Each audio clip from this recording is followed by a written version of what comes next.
The strangest thing about my wife's return from the dead was how other people reacted. We were strolling through Belvedere Square, for instance, on an early spring afternoon when we met our old next-door neighbor, Jim Rust.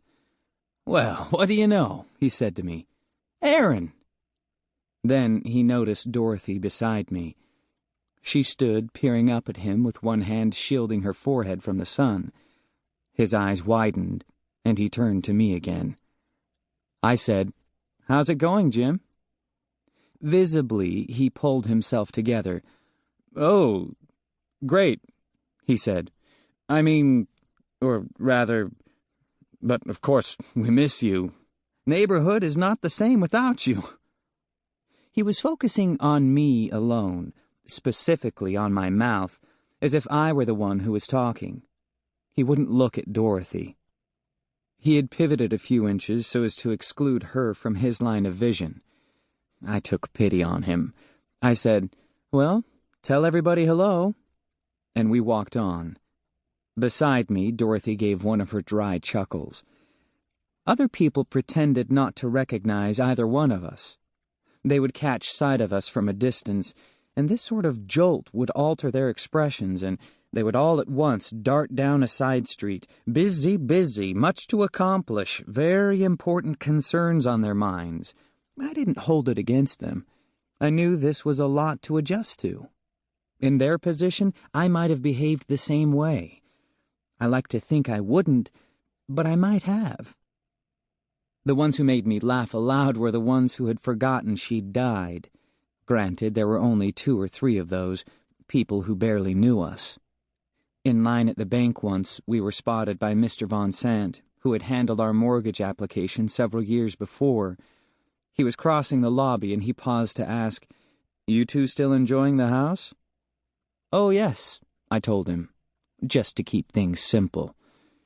I pictured how the realization would hit him a few minutes later.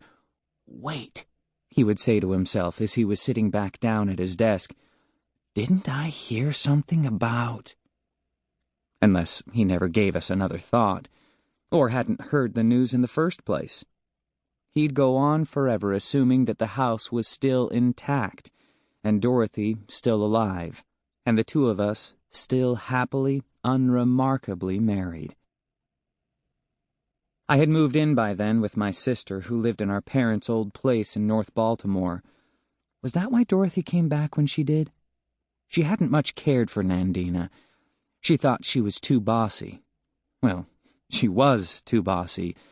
Is. She's especially bossy with me, because I have a couple of handicaps. I may not have mentioned that. I have a crippled right arm and leg. Nothing that gets in my way, but you know how older sisters can be. Oh, and also a kind of speech hesitation, but only intermittently. I seldom even hear it myself. In fact, I have often wondered what made Dorothy select the moment she did to come back. It wasn't immediately after she died, which is when you might expect. It was months and months later. Almost a year. Of course, I could have just asked her, but somehow, I don't know, the question seemed impolite. I can't explain exactly why. One time we ran into Irene Lance from my office. She's the design person there. Dorothy and I were returning from lunch, or I had had lunch at least, and Dorothy had fallen into step beside me as I was walking back. And suddenly we noticed Irene approaching from St. Paul. Irene was hard to miss. She was always the most elegant woman on the street. Not that that was much of a challenge in Baltimore, but she would have seemed elegant anywhere.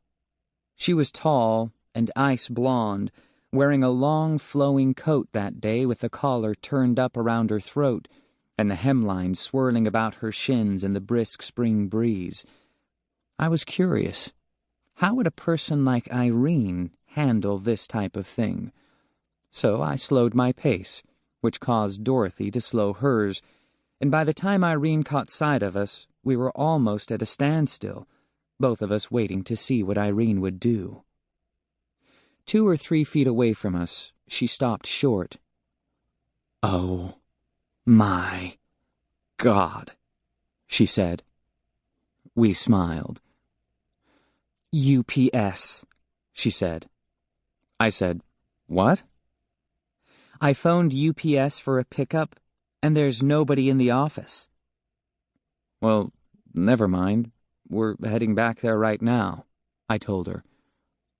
I used the word "we" on purpose, although Dorothy would most likely depart before I entered the building. But all Irene said was, "Thanks, Aaron. I must be getting Alzheimer's." And off she went, without another word.